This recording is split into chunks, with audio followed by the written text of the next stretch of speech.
안녕하세요. 만나서 반갑습니다. 저는 지난 시간에 여러분과 함께 우리가 정말 행복해지려면 정말 무엇이 필요한가에 대해서 이야기를 나눴었습니다. 저는 쾌락도, 명예도, 돈도 우리에게 진정한 행복을 가져다 줄 수 없다라는 얘기를 했고, 진정한 행복이란 두 가지를 우리가 얻게 될 때 누릴 수 있다라고 했는데, 여러분 그것이 무엇이었는지 기억하십니까? 네, 첫 번째는 무조건적인 사랑이었고요. 두 번째는 뭐였죠? 삶의 목적을 깨닫게 될 때 우리는 행복을 누릴 수 있다라는 이야기를 했습니다. 그런데 기독교에서 말하는 그 하나님이 우리에게, 인간에게 바로 이 두 가지를, 무조건적인 사랑과 삶의 목적을 정말 간절히 주시길 원하신다라는 이야기를 마무리했습니다. 여러분, 그렇다면 도대체 하나님이 우리에게 주시고 싶어하는 그 무조건적인 사랑이라는 게 무엇일까? 그리고 우리 인간을 향한, 그 인간 각자에게 있는 그 삶의 목적이 무엇일까? 아마 궁금하실 거예요. 그 얘기를 정말 해드리고 싶은데, 그러려면은 그걸 알아야 됩니다. 하나님이 인간을, 그리고 우리가 살고 있는 이 세상을 왜 만드셨는지 그 전체 계획에 대해서 조망할 필요가 있습니다. 여러분 다비드상 아시나요? 다비드상 한 번씩 다 보셨을 거예요. 다비드상은 미켈란젤로가 만들었죠. 조각한 건데, 미켈란젤로가 이 다비드상을 왜 조각했을까요? 지나가다가 저기 대리석이 있어요. 돌덩이가 있어서 갑자기 어느 날 사람 한번 조각해 볼까? 그래서 이렇게 조각했나요? 아닙니다. 조각자인 미켈란젤로는 나름대로 어떤 계획과 의도를 가지고, 분명한 어떤 목적을 가지고 바로 저기 있는 저 대리석을 가지고 그 다비드상을 만든 것입니다.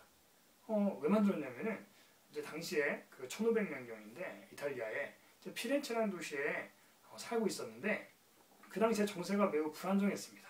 불안정한 정세 속에서 또 이 피렌체 당시에 좀 강력한 지도자가 또 없었어요.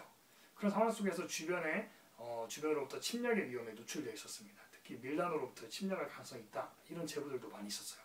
그 가운데 다비드상이 왜 나오게 됐냐면은 이런 위험스러운 상황 속에서 강력한 지도자가 나타나서 정말 이 피렌체라는 이 도시의 시민들의 자유를 꼭 지켜주었으면 좋겠다라는 그러한 열망과 바람을 담고 다비드상을 만든 거예요. 왜 다비드상입니까?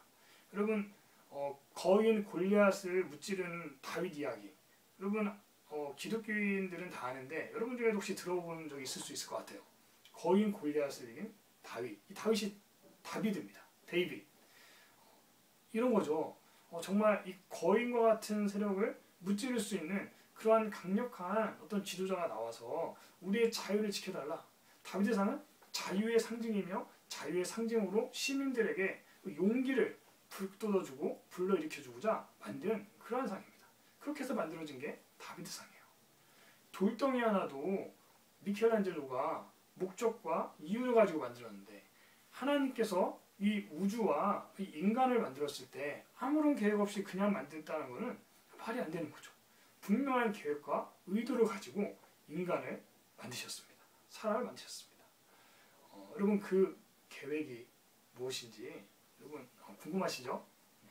하나님께서는 이 성경을 통해 네 가지 관계를 통해서, 이 네 가지 관계를 통해서 하나님이 인간을, 그리고 세상을 만드신 그 계획을 말씀을 하셨습니다. 네 가지. 첫 번째는 하나님과의 관계, 하나님과의 관계에 대한 하나님의 원래 계획이 있어요. 만든 이유가 있습니다. 두 번째는 나 자신과의 관계에 대한 하나님의 원래 계획이 있습니다. 세 번째는 이웃과의 관계, 이웃과의 관계에 대한 하나님의 계획이 있고요. 그 다음에 끝으로 이 세상과의 관계, 이 세상과의 관계를 향한 또 하나님의 계획이 있습니다. 하나씩 한번 살펴보고 싶어요. 하나님께서 도대체 인간을 왜 만드셨을까? 하나님과 인간을 하나님 왜 만드셨을까? 의도가 있었습니다. 의도가 있었습니다. 여러분 요즘에는 복제양, 복제개, 복제소, 복제 기술이 발전해서 언젠가는 사람도 복제가 될 것이다, 이런 이야기들이 예측이 되고 있잖아요. 그러면 사람이 제가 만약에 저와 똑같은 사람을 하나 복제했다, 똑같아요. 생각하고 말하고 행동하고 성격도 똑같아요. 그거 왜 만들까요? 여러분 지금 과학계에서 이야기하는 것들이 그런 거잖아요. 난치병, 불치병 이런 것들을 만약에 내가 나를 똑같이 복제할 수 있다라면은 장기 같은 거 하나 이게 떼다가 붙이면 내가 오래 살 수 있잖아요. 뭐 이런 의도를 가지고 분명 의도가 있어요. 복제를 한단 말이에요. 할 수 있습니다. 또는 힘들잖아요. 사는 게 힘들고 일하기 힘들고 막 그래요. 나는 놀고 먹고 싶은데 그러면 복제한 인간이 생기면 난 똑같은 애가 생기면은 걔한테 시키고 나는 그냥 편하게 살아야겠다. 뭐 시험 보고 공부하는 거 다 어려운 건 걔 시키고 나는 쉬운 것만 한다. 뭐 이런 의도로도 만들 수도 있습니다. 여러분 인간도 인간을 복제할 때 어떤 목적이 있어요. 그러니까 하나님은 도대체 인간을 왜 만드셨을까? 그냥 심심해서 만든 게 아닙니다. 하나님의 계획, 의도는 성경의 맨 첫 페이지에 나온 아담과 하와 이야기에 정확하게 기술되어져 있는데 하나님은 자신의 형상을 닮은 인간을 만들 때 소통하시고 싶으셔서 이야기하고 싶으셔서 인격적인 관계를 맺고 싶으셔서 인간을 만드셨습니다. 여기 인격적인 관계라는 것은 지정의를 통한 어떤 그런 규제를 넘어서서 하나님을 기쁘게 해드릴 수도 있고 하나님을 슬프게 해드릴 수도 있고 하나님과 어떤 이런저런 감정을 주고받을 수 있는 생각을 주고받을 수 있는 그러한 존재로 인간을 만드셨다라는 겁니다. 이거는 하나님이 만드신 다양한 피조물들 가운데 인간만 가지고 있는 고유한 본연의 특징입니다. 하나님의 인간에게만 주신 하나님의 어떤 원래 계획입니다. 하나님과의 인간의 관계. 바로 이것이 하나님이 인간을 만드신 어떤 목적입니다. 두 번째는 나 자신을 향한 하나님의 계획도 가지고 계셨어요. 나 자신. 나 자신을 하나님께서는 사랑하기를 정말 원하십니다. 이게 하나님의 원래 계획이에요. 그러면 제가 아들을 낳았는데 그 아들이 맨날 자라면서 맨날 한다는 소리가 진짜 내가 진짜 왜 태어나가지고 진짜 태어나지 말을 걸 그랬어. 이런 소리 하면서 맨날 그런 소리만 한다고 합시다. 자기 자신을 학대하고 싫어하고 죽었으면 좋겠다고 하고. 제 기분이 어떨까요? 부모로서 마음이 너무 아프겠죠. 여러분 하나님은 우리가 인간을 만졌을 때 나 자신과의 관계에 있어서 자기 자신을 아끼고 사랑하고 가치 여기게 그러기를 원하셨습니다. 부족한 점이 있고 단점이 있을지라도 그런 것들을 인정하고 받아들이고 그럼에도 불구하고 자신을 긍정하면서 가치 있는 존재로 여기기를 원하시는 그러한 원래 계획을 가지고 계십니다. 그렇게 인간을 만드셨습니다. 세 번째 계획은 이웃과의 관계죠. 예수님께서 너무 많이 말씀하셨습니다. 내 이웃을 내 몸같이 사랑하라. 무슨 말씀이십니까? 하나님께서 인간을 만드셨을 때 원래 계획 세 번째 주변에 있는 이웃을 사랑하라. 내 몸같이 사랑하라. 존중하라. 이것이 세 번째 원래 계획이었습니다.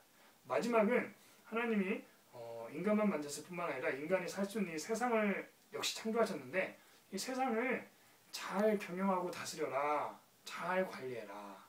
이것이 하나님의 마지막 네 번째 계획이었습니다. 여러분 하나님의 이 전체 그 만드신 계획이에요. 다비드 사람을 향한 미켈란젤로의 계획과 같이 인간과 세상을 향한 하나님의 원래 계획이 이런 것이었습니다. 그런데 문제는 이런 원래 계획들이 깨어져 있다는 거예요. 금가 있다는 거죠. 여러분 사람들이 하나님과 소통을 하는가? 하나님에 대해서 모르는 사람이 너무나 많습니다. 하나님을 안다고 교회에 다니는 사람들 중에서도 하나님과 소통하는 것이 무엇인지 모르는 사람들이 적지 않습니다. 관계가 깨어진 것이죠. 두 번째는 나 자신입니다. 여러분 나 자신을 사랑하는 사람들을 만나는 것도 쉽지가 않습니다. 왜냐하면 주변에 여러 가지 그 인간을 평가하는 가치들이 이 가치들이 나를 상대적인 어떤 열등감 또는 우월감, 사회를 왔다 갔다 하게 만드는 그런 어떤 가치 척도들에 의해서 스스로를 참 비참한 사람이라고 생각하는 사람들이 너무나 많습니다. 깨어진 것이죠. 이웃과의 관계 어떻습니까? 여러분 상처를 많이 받아보았고 또 상처를 혹시 주고 있을지 모르겠어요. 이웃을 사랑한다는 것이 여러분 사실 쉽지가 않습니다. 깨어진 것들을 또 볼 수가 있죠. 마지막으로 이 세상에 대해서 어떻습니까? 여러분 이 세상을 잘 경영하고 다스려야 되는데 사실 사람들이 자신의 이익이나 어떤 자신의 어떤 유익을 위해서 세상을 마구 이용하고 착취하는 것들을 보게 됩니다. 세상과의 관계도 깨어진 것이죠. 이런 것들이 우리가 겪고 있는 삶의 깨어짐의 문제들인데 역사 속에서 많은 해결책들을 찾아내고자 노력했죠. 여러분 우리 심리학자들은 심리학 나름대로 어떻게 그리고 나를 사랑하고 이웃을 사랑할 것인가. 종교는 종교 나름대로 노력을 많이 했습니다. 철학도 있고요. 요즘에는 인문학 열풍이 불고 있는데 인문학을 통해서 뭔가 이렇게 답을 얻을 수 있지 않을까. 이런 답을 해결책을 찾고자 하는 노력들이 끊임없이 계속되고 있는데 여전히 문제는 수천 년 전이나 지금이나 변한 것이 없습니다. 성경에서는 하나님께서 성경을 통해 이것에 대한 그 본질적인 원인이 무엇인지 원인을 알아야 해결책을 할 수 있잖아요. 그 원인이 무엇인지를 명쾌하게 설명해 주고 있습니다. 다음 시간에는 이 깨어짐의 원인에 대해서 함께 살펴보도록 하겠습니다. 감사합니다.